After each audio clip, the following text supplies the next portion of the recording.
नमस्कार विद्यार्थी मित्रांनो, पाठ क्रमांक 13 पाड्यावरचा चहा या पाठाचे स्वाध्याय आज आपण बघणार आहोत. उतारा क्रमांक 1 चे स्वाध्याय आता आपण बघूया. प्रश्न पहिला, पुढील उतारा वाचा आणि दिलेल्या सूचनांनुसार कृती करा. पाठ्यपुस्तकातील पृष्ठ क्रमांक 57 वरील उतारा आहे. 7, 8 किंवा 10, 15 पासून तर जंगलातील बरणीच होती इथपर्यंत. कृती 1 बघूया. पाठाच्या आधारे वारली लोकांच्या खोपटाच्या बाबतीत पुढील मुद्द्यांना अनुसरून उत्तरे लिहा. पहिला मुद्दा आहे खोपटे वसण्याचे ठिकाण. उत्तर आहे बहुतांश खोपटी ही झाडांच्या सावलीत उंचवट्यावर वसवलेली असतात. दुसरा मुद्दा आहे खोपटी तयार करण्यासाठी वापरले जाणारे साहित्य. कारव्या किंवा कामट्या एकमेकांना जोडून त्यांची भिंत करतात. या भिंती शेणा मातीने सारवतात.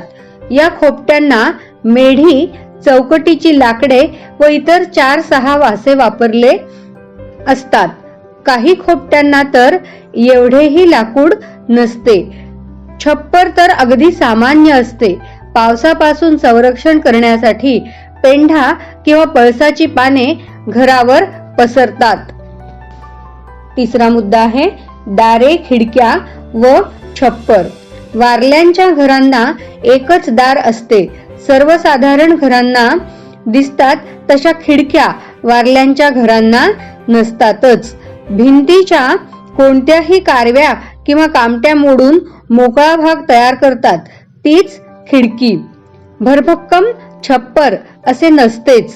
कामट्यांचे छप्पर असते, त्यावर गवताचा पेंढा किंवा पळसाची पाने पसरलेली असतात. दालन. घरात भिंती घालून जे भाग पाडलेले असतात त्यांना दालन म्हणतात. वारल्यांच्या घराला एकच दालन असते, म्हणजे त्यात अनेक खोल्या नसतात. त्यात एकाच दालनात स्वयंपाक होतो. बसण्या उठण्यासाठी तेच दालन, विश्रांतीसाठी झोपण्यासाठी सुद्धा तेच दालन. त्यांचे सर्व व्यवहार एकाच दालनात होतात. प्रश्न दुसरा, पाठाच्या आधारे पुढील दिलेल्या गोष्टींचे उपयोग सांगा. माची.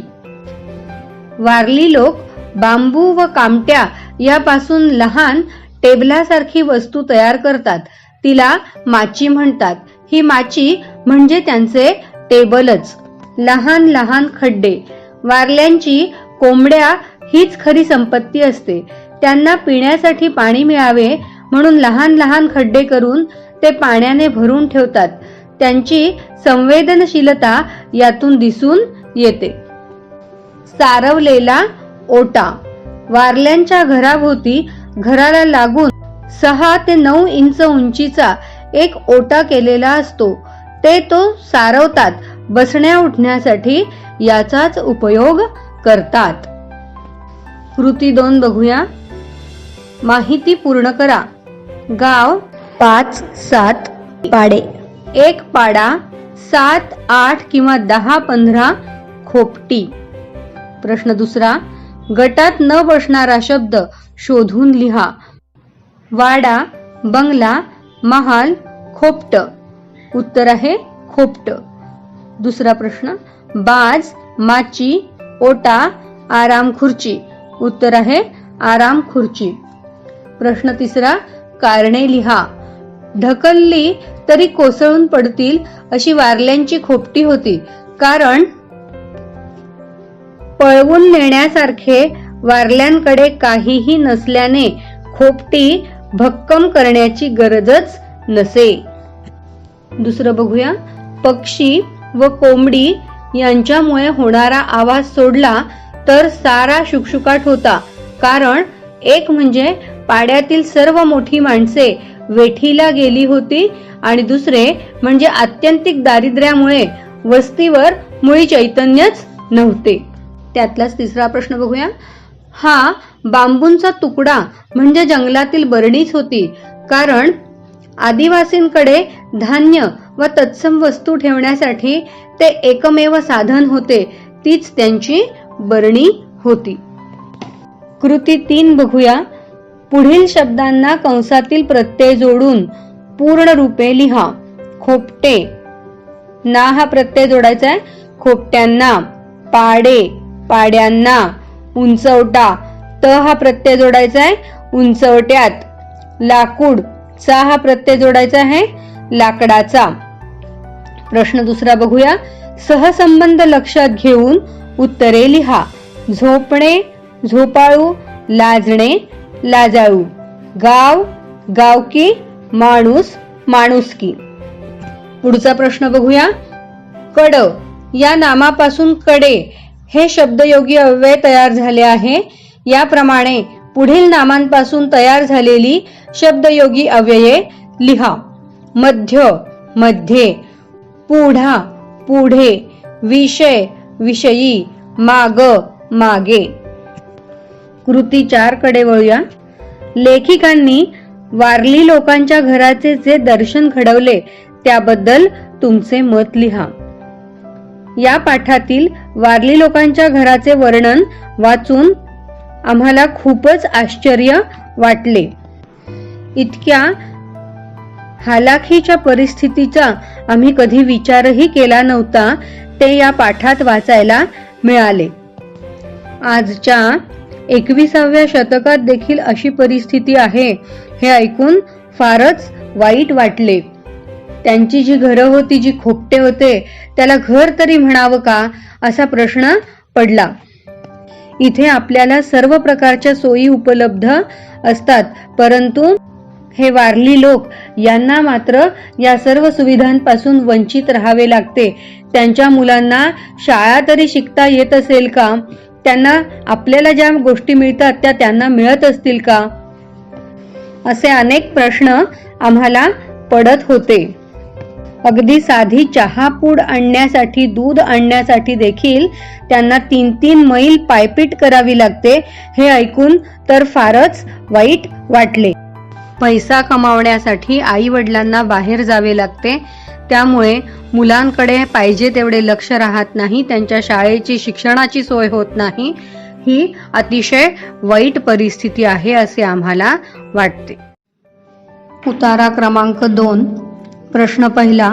पुढील उतारा वाचा आणि दिलेल्या सूचनांनुसार कृती करा. कृती 1. त्यातलं पहिलं बघूया. आकृत्या पूर्ण करा. निर्मनुष्य पाड्यासाठी लेखिकेने वापरलेला शब्द. खाई. दुसरा प्रश्न बघूया. वारली लोकांची नमस्कार करण्याची पद्धत. डाव्या हाताच्या तळव्यावर उजव्या हाताचे कोपरे ठेवून तो नाकापर्यंत उभा करून नमस्कार करणे. प्रश्न दुसरा बघूया. कारणे लिहा. त्यातलं पहिलं.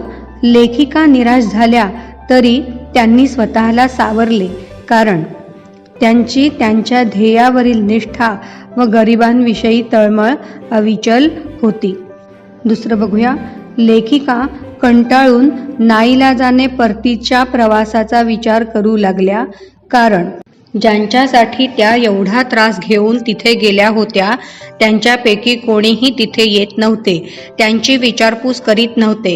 इतकेच नव्हे तर बराच वेळ गेला तरी कोणी येण्याचे चिन्हच दिसत नव्हते. प्रश्न तिसरा बघूया. त्यातलाच. लेखिका आणि कॉम्रेड दळवी यांच्या वारली लोकांबरोबर होणाऱ्या सभेच्या तयारीचा ओघ तक्ता तयार करा.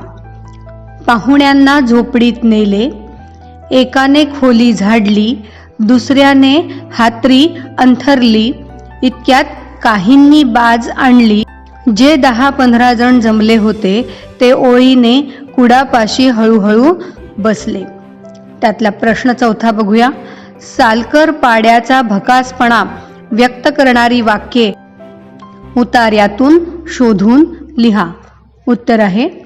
ग्लानी येऊन निपचित पडलेल्या माणसासारखा सारा पाडा निपचित पडलेला होता. त्या खोपट्याची ती कळा, तेथे नांदणारे 18-20 दारिद्र्य, त्यातच भर म्हणून तेथील भयाण भकास वातावरण. हा भयाण निर्मनुष्य पाडा आता आपल्याला गिळून टाकणार की काय असे वाटू लागले. आपण कुठल्या खाईत येऊन पडलो? कृती 2 कडे वळूया. त्यातला पहिला प्रश्न बघा, रिकाम्या चौकटी पूर्ण करा. त्यातली पहिली चौकट बघूया. सालकर पाडा व सांजण स्टेशन यांच्यातील अंतर 3 मैल. लेखिकांच्या सहकार्यांचे नाव कॉम्रेड दळवी. पाहुण्यांकडे टकामका बघत बसलेली मुले. जमीन मालकाकडे कामाला गेलेली गावातली सारी जाणती माणसे. पुढचा प्रश्न बघूया. लेखिकांच्या मनातली कालवाकालव व्यक्त करणारी वाक्ये उतार्यातून शोधून लिहा. उत्तर आहे, त्यातलं पहिलं वाक्य बघा, बराच वेळ गेला तरी कोणी येण्याचे चिन्ह दिसेना. दुसरं वाक्य, त्या भयान जागेत एक एक क्षण आम्हाला तासासारखा भासू लागला. तिसरं वाक्य, मला तर ब्रह्मांड आठवू लागले. पुढचं वाक्य बघूया. दुसरे काही करण्यासारखे नसल्यामुळे भूक व तहान तीव्रतेने भासू लागले. मनातली कालवा कालव दडपून जणू विशेष काहीच नाही असे चेहरे करून कॉम्रेड दळवी व मी चिकाटीने वारल्यांच्या येण्याची वाट पाहत बसलो. प्रश्न तिसरा बघूया. कारणे लिहा. मुलांबरोबर 2-3 वारल्यांना येताना पाहताच लेखिकांच्या जीवात जीव आला. कारण आता कोणीच येणार नाही या कल्पनेने तीव्र निराशा मनात दाटून आली असतानाच त्यांना मुलांबरोबर 2-3 वारली येताना दिसले. पुढचा प्रश्न बघूया. मुलांबरोबर आलेले वारली मुकादमाबरोबर भांडण करून आले होते, कारण मुकादम त्यांना कामावरून वापस जाऊ देईनात. त्याच्या पुढचा प्रश्न बघा. वारली अगदी निर्विकार दिसत होते, कारण मुकादमाच्या त्रासामुळे व त्या कामाचा योग्य मोबदला न मिळाल्यामुळे त्यांना गरिबीत आयुष्य काढावे लागत होते, म्हणून त्यांच्या चेहऱ्यावर कोणतीच भावना दिसत नव्हती. कृती 3 कडे वळूया. पुढील शब्दांमधील मूळ शब्द व उपसर्ग प्रत्यय अशी फोड करून लिहा. उदाहरणार्थ, प्रगती बरोबर प्र अधिक गती, सौंदर्य बरोबर सुंदर अधिक य. त्याचप्रमाणे पहिलं बघूया. दारिद्र्य, दरिद्री अधिक य. निर्मनुष्य, निर अधिक मनुष्य. अतिक्रमण, अति अधिक क्रमण. श्रवणीय, श्रवण अधिक ईय. प्रश्न दुसरा बघूया. त्यातलाच खुदू खुदू यासारखे अन्य 4 अभ्यस्त शब्द लिहा. चुरू चुरू, मुळू मुळू, भुरू भुरू, हळूहळू. पुढचा प्रश्न बघूया. पुढील शब्दातील मूळ क्रियाविशेषण लिहा. जवळून जवळ, आतून आत, पुढून पुढे, वरून वर. कृती 4 कडे वळूया. ग्लानी येऊन निपचित पडलेल्या माणसासारखा सारा पाडा निपचित पडलेला होता. या विधानाचा तुम्हाला कळलेला अर्थ लिहा. उत्तर आहे, ग्लानी येऊन पडलेला माणूस जसा निपचित पडून राहतो, श्वासोश्वासावरून तो जिवंत आहे एवढेच कळते. त्याच्या तोंडातून आवाज फुटत नाही. तोंडातून आवाज काढण्या इतकेही त्राण त्याच्या शरीरात नसते. पापण्या सुद्धा कशाबशा उघडतो. स्वतःहून उठून बसणे, स्वतःच्या हालचाली स्वतः करणे या गोष्टी तर दूरच राहिल्या. शरीरातील सर्व शक्तीच गळून पडलेली असते. वारल्यांच्या त्या पाड्याची अवस्थाही अशीच होती. लेखिका आणि कॉम्रेड दळवी एका खोपटात गेले. खोपट पाहून बाहेर आले, पण कोणीही त्यांना हटकले नाही. तुम्ही कोण, घरात का शिरलात वगैरे काहीही कोणीही विचारले नाही. तिथे सर्वत्र पराकोटीचे दारिद्र्य होते. भकास वातावरण होते. कोणी येत नव्हते, कोणी जात नव्हते. सर्वसाधारण वस्तीमध्ये चैतन्य असते असे इथे काहीच नव्हते. म्हणून लेखिकांना तो पाडा ग्लानी आलेल्या माणसासारखा वाटला. विद्यार्थी मित्रांनो, उतारा क्रमांक 1 व उतारा क्रमांक 2 चे स्वाध्याय इथे पूर्ण झालेले आहेत. तूर्त इथेच थांबूया. पुन्हा भेटूया पुढच्या तासाला. धन्यवाद.